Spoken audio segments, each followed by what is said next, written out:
देश को यदि कोई कमाल के रास्ते पर लेके जाता है तो वो भी ब्यूरोक्रेसी ही है। तुम्हारी फाइलों में गांव का मौसम गुलाबी है, मगर ये आंकड़े झूठे हैं, ये दावा किताबी है। सबसे पहली शर्त एक कायदे का लोक सेवक होने की अब ये है कि आप तकनीक के साथ दोस्त हों। और मैं दावे से ये बात कहता हूँ कि दुनिया में पहली बार यदि किसी ने कल्याणकारी राज्य की धारणा विस्तार में लिखी है तो तुलसीदास है। नेहरू जी ने कहा था कि जो मैं चाहता था वो नहीं कर पाया, और इसकी सबसे बड़ी जिम्मेदारी इस चीज़ पर है कि मैं नौकरशाही का स्वभाव नहीं बदल पाया। बहुत बहुत ज़्यादा लिया, दिया बहुत बहुत कम, मर गया देश, अरे जीवित रह गए तुम। भाव आता है कि क्या हम सिविल सर्विस में जाएं। तो मुझसे बहुत लोग ये उम्मीद करते हैं कि मैं ये बताऊं कि सिविल सर्विस की तैयारी कैसे करनी है। वो तो मेरा प्रोफेशन है, रोज़ मुझे काम करना होता है। मैं किसी कॉलेज में जाते हुए कोशिश करता हूँ कि उस टॉपिक पर न बोलूँ जो मैं अपने संस्थान में बोलता हूँ। थोड़ा सा अंतर बना रहे, एक गैप बना रहे। तो मैं इन बच्चों से पूछा कि आप कुछ टॉपिक सजेस्ट कीजिए जो आपको सिविल सर्विस के बारे में सुनने का मन है, कि देश को किस तरह के सिविल सर्वेंट्स की ज़रूरत है, कैसा ब्यूरोक्रेट आपको होना चाहिए अगर आप सिविल सर्विस में जाते हैं, क्या आपको सोचना चाहिए अभी से अपने जीवन के बारे में। कुछ दिन पहले मैं श्रीराम कॉलेज में गया था, तो वहाँ उन बच्चों की डिमांड थी कि थोड़ा सा स्टार्टअप के बारे में बोलिए। तो मेरी राय बड़ी स्पष्ट है, मैं पढ़ाता हूँ सिविल सर्विसेज के लिए, और जो बच्चे सिविल सर्वेंट बनना चाहते हैं मैं उनको हर तरह की मदद करता हूँ। पर मेरा ये मानना बिल्कुल नहीं है कि देश के हर बच्चे को सिविल सर्विस के बारे में सोचना चाहिए, ऐसा एकदम नहीं है। सिविल सर्विस के बारे में उन्हीं को सोचना चाहिए जिनका व्यक्तित्व सिविल सर्वेंट होने से बैच करता है। आज हम समझेंगे कैसा व्यक्तित्व आपको होना चाहिए। और मैं ये भी मानता हूँ कि इस देश को सिविल सर्वेंट से ज़्यादा ज़रूरत स्टार्टअप करने वालों की है, और मैं ये बात हर मंच पे कहता हूँ। यदि आप स्टार्टअप कर सकते हैं तो उससे अच्छा कुछ नहीं। आप सिविल सेवाओं में रह के भी स्टार्टअप कर सकते हैं, लेकिन वो स्टार्टअप फाइनेंशियल नहीं होगा, सोशल स्टार्टअप होगा। आप एक ज़िले के कलेक्टर होकर कुछ नई स्कीम स्टार्ट कर सकते हैं और उस ज़िले को नई रोशनी दिखा सकते हैं, ये स्टार्टअप कर सकते हैं। मणिपुर का एक आईएएस है जिसका नाम आर्मस्ट्रॉन्ग पेम या पामे बोलते हैं, PAME है। उसका मन था कि वो एक सड़क बनाए। सड़क बनाने के लिए फंड उसके पास नहीं था, सरकार के पास पैसा नहीं था।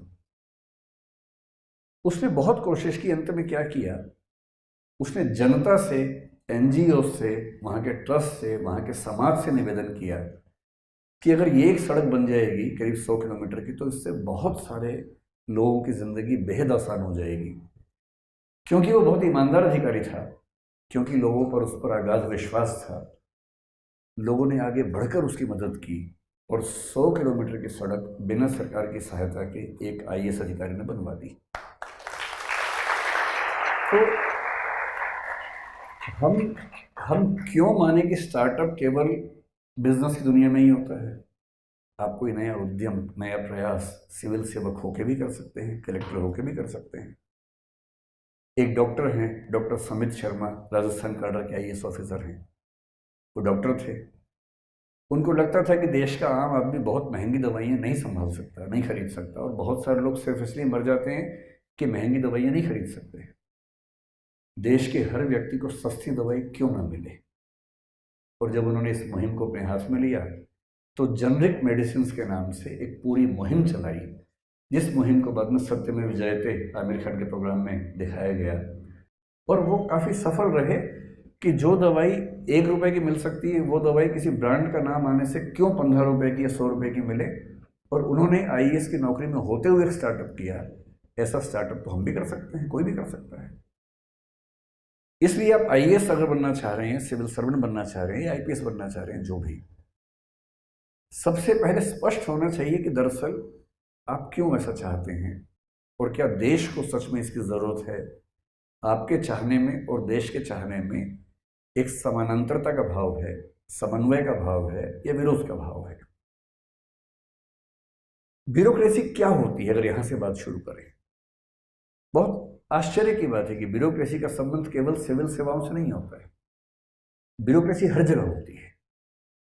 जो भी सिस्टम अपने आप में थोड़ा सा बड़ा होने लगता है उसको ब्यूरोक्रेसी चाहिए होती है। जैसे वह कॉलेज है, एक बड़ा सिस्टम है। इस कॉलेज में मेरा ख्याल है कम से कम 200 के आसपास टीचर्स काम करते होंगे, शायद इतने ही नॉन टीचिंग स्टाफ भी काम करते होंगे। अब एक बड़ा सिस्टम बन गया। इस बड़े सिस्टम को चलाने के लिए आपको कुछ ना कुछ तय करना पड़ेगा कि कौन क्या काम करेगा, किसके पास क्या अधिकार होंगे, कौन से नियम हैं, कौन से रेगुलेशन से किन के तहत काम होगा। जो लोग यहाँ काम करेंगे सिर्फ यहाँ काम करेंगे, कहीं और काम नहीं करेंगे, फुल टाइम जॉब करेंगे, उनका प्रमोशन कैसे होगा, कितने कितने साल में होगा, उनके कार्य का मूल्यांकन कैसे होगा। किसी भी सिस्टम को चलाने के लिए जैसे ही आप ये सब सिस्टम्स खड़े करते हैं, इसी को ब्यूरोक्रेसी या नौकरशाही या एक आप कह सकते हैं कि सिविल सर्विस सिस्टम सरकारी नौकरी के मामले में, नहीं तो ब्यूरोक्रेसी का सिस्टम कह सकते हैं कि होता है। कॉलेज ही क्यों, आपकी सोसाइटी निष्ठा। मैं यहाँ पर आया तो मैंने आते ही देखा कि बहुत सारे बच्चे सामने बैठे और 7-8 बच्चे सफ़ेद कमीज और काली पैंट पहन के यहाँ खड़े हुए हैं। ये अलग से यूनिफॉर्म क्यों चाहिए होती है? इसलिए कि दूर से देख के पता लगे कि एक अधिकारी है। इस कार्यक्रम को अंजाम तक ले जाने के लिए जो लोग जिम्मेदार हैं, जिनके पास अधिकार भी हैं, शक्तियाँ भी हैं, उनकी एक स्पेसिफिक यूनिफॉर्म है, ताकि जब वो किसी बच्चे से कुछ कहें तो उस अधिकार का सम्मान करते हुए उस बात को मान लिया जाए। कोई और व्यक्ति कहेगा तो शायद उस बात को नहीं माना जाएगा। हमारे सामने पुलिस के 2 अधिकारी बैठे हैं, वर्दी में हैं। क्यों वर्दी चाहिए? ताकि उनके अधिकार को देखा जा सके। जब वो अपनी बात कहें तो समाज उस बात का महत्व समझे कि ये बात एक अथॉरिटी से आ रही है, कोई ऐसे ही नहीं कह रहा है। ब्यूरोक्रेसी हर चीज़ में चाहिए, खेल तक में चाहिए, खेल संघों में चाहिए, फिल्म में चाहिए, स्पोर्ट्स में चाहिए, हर चीज़ में चाहिए, और सरकार को भी चाहिए। अगर हम थोड़ा सा इतिहास देखें ब्यूरोक्रेसी का, तो पहले के सिस्टम्स क्या थे? मोनार्की थी, राजतंत्र था, कहीं कहीं धर्मतंत्र था। राजतंत्र में क्या होता है कि राजा की मर्जी होती है, राजा को अधिकारी चाहिए। राजा ने एक दिन कहा कि चलो संगीत कार्यक्रम है, किसने बढ़िया गाना गाया और राजा ने क्या कहा, वाह क्या गाते हो, आज से तुम 50 गांव के मनसबदार हो गए। ये ब्यूरोक्रेसी है। आज से तुम ये हो गए, आज से तुम वो हो गए, यानी राजा जो चाहेगा वो होगा। इसलिए राजतंत्र के ज़माने में सिविल सर्विस एग्जाम नहीं होते हैं। वहाँ ब्यूरोक्रेसी का फैसला राजा की मर्जी से होता है। उसका किस पे दिल आ गया, किस पे दिमाग आ गया, वो व्यक्ति जिलाधीश हो जाएगा। धर्मतंत्र में, थियोक्रेसी में, वही व्यक्ति कलेक्टर बनेगा या जज बनेगा जो धार्मिक ग्रंथों का ज्ञाता है, अध्येता है। लेकिन जब हम एक आधुनिक राज्य में आते हैं, जैसे भारत एक आधुनिक राज्य है, जैसे 1947 में हम आज़ाद हुए, 1950 में हमारा संविधान लागू हुआ, हमने घोषित रूप से कहा कि हम एक लोकतांत्रिक देश हैं, और लोकतंत्र में भी हम रिपब्लिक हैं, जो इंग्लैंड आज तक नहीं हो पाया है, क्योंकि हमारा राष्ट्र का प्रमुख भी इलेक्टेड होता है, न कि जन्म से बनता है। हम हैं रिपब्लिक, हमें गर्व है इस बात का। हमने ये भी कहा कि हम मूल अधिकार लिख के देंगे, जो अमेरिका जैसे कुछ देशों को छोड़कर आज तक कोई लिख के नहीं दे पाया है। और लाट साहब होने का मतलब है कि मैं समाज से ऊपर हूँ, मैं एक अफसर हूँ, और तुम क्या मेरे सामने, तुम तो बहुत छोटे हो। उनका उद्देश्य एक्सप्लॉइट करना था, समाज को परेशान करना था, समाज से संसाधन छीनना था।